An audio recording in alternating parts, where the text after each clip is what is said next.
Chairman Chua, please. Thank you, Mr. Chairman. Gandang araw po sa ating lahat.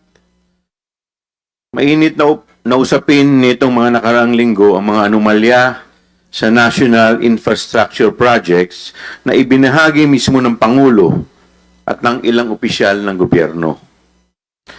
Naglabas ang mga pangalan ng mga kontraktor na paulit-ulit na bigyan ng flood control projects, mga proyektong kalaunan ay napatunayang ghost projects o kaya naman ay may mababang kalidad ng pagkakagawa o di kaya ay mga kontraktor na undercapitalized ngunit nabigyan ng malalaking proyekto.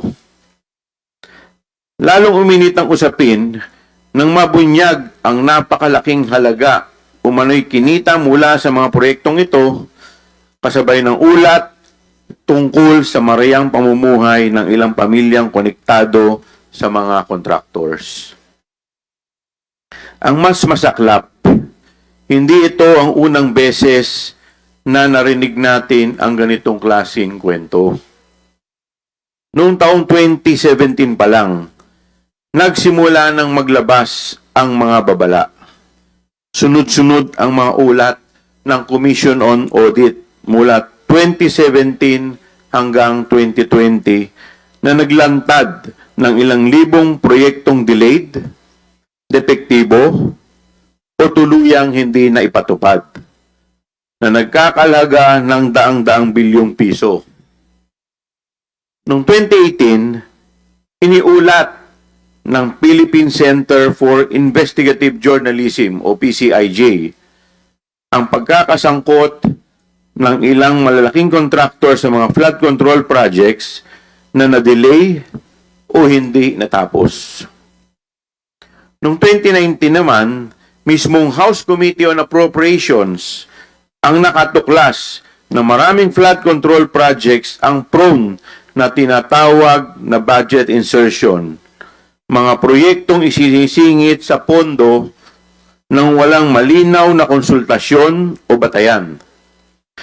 Ayon sa kanilang ulat, umabot sa bilyong-bilyong piso ang halaga ng mga proyektong isinisingit na nagbukas ng malawak na puwang para sa katiwalian at maling paggamit ng kaban ng bayan. At noong 2020, mismong inamin ng dating Pangulo na talamak ang mga ghost projects sa iba't ibang rehiyon ng bansa. Sa madaling salita, hindi bago ang problemang ito. Ito ay problemang namana, naipon, at napabayaan. At ngayon, lumulutang na parang sugat na matagal nang hindi ginagamot. Sa pagbunyag ng mga anomalya sa flood project control sa Bulacan at iba pa, malinaw na malalim, malawak, at nagkaugat sa sistema ang problema. Sa kabila ng pagsasapubliko ng mga anomalyang ito sa loob ng nakalipas na mga taon, malaki pa rin ang puwang para sa korupsyon na nagiging sanhi ng paglubog ng ilang mga bayan. Ngayon po, marahil ang panahon upang aminin natin na nagkaroon ng kapabayaan at katiwalian. Nagkaroon ng kapabayaan o misfeasance sa pagpapatupad ng mga proyektong hindi dumaan sa konsultasyon, maayos na bidding process, o masusing pag-aaral. Ito ang dahilan kung bakit may mga proyektong mababa ang kalidad at hindi kapaki-pakinabang sa mga mamamayan. Nagkaroon din ng katiwalian o malfeasance sa pagtala ng mga ghost projects na hindi kailanman binuo ngunit patuloy na kumakain ng pondo.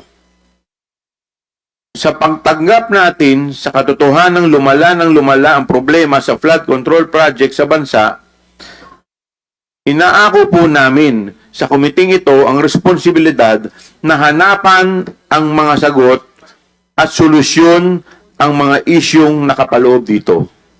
Ang tanong, ang flood control lang ba ito? Ngunit lilinawin natin, ang pag-imbita sa mga resource person natin ngayon ay hindi para magturuan o magsiraan.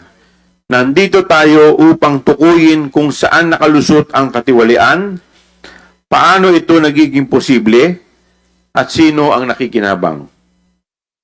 Siguro po ay sasang-ayon ang lahat na uhaw tayo sa good governance sa kasalukuyang konteksto. Dahil sa bawat pagdalaw ng bagyo ay lumulubog tayo. Kaya sa inquiry na ito, layunin po nating humanap ng paraan upang amyendahan ang batas nang masiguro na, una, ang mga proyektong isinasama sa National Expenditure Program o NEP ay dapat pinag-iisipan, dumadaan sa tamang konsultasyon at may malinaw na batayan at hindi nababahiran o napapasukan ng mga proyektong walang kabuluhan. Pangalawa, ang mga proyektong inilagay sa GAA o General Appropriation Acts at ang budget na inilaan dito ay bunga ng masusing deliberasyon at batay sa maayos at pangmatagalang plano. Ikatlo, ang implementasyon at auditing ay may ngipin mula sa costing, bidding at procurement hanggang sa monitoring, acceptance at final audit ng COA. Ikaapat, tignan din natin ulit ang pagbibigay lisensya o accreditation sa mga contractors. Ano ang pwedeng gawin ng PICAB?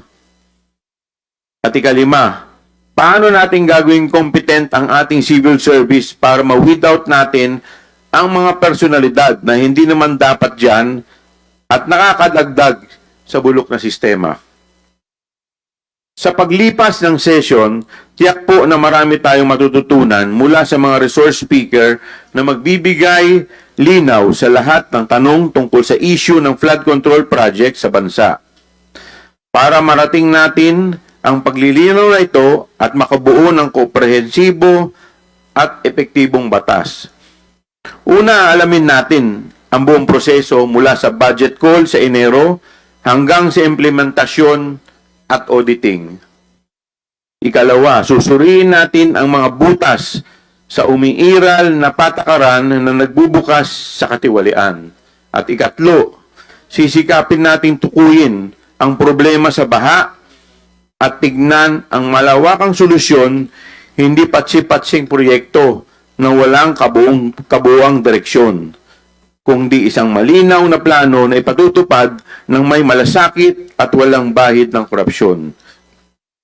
Para po sa seguridad ng buhay at kabuhayan ng mamayang Pilipino at para sa isang kinabukasang hindi na muling magmamana ng mga kapabayaan at katiwalian ng nakaraan. Maraming salamat po.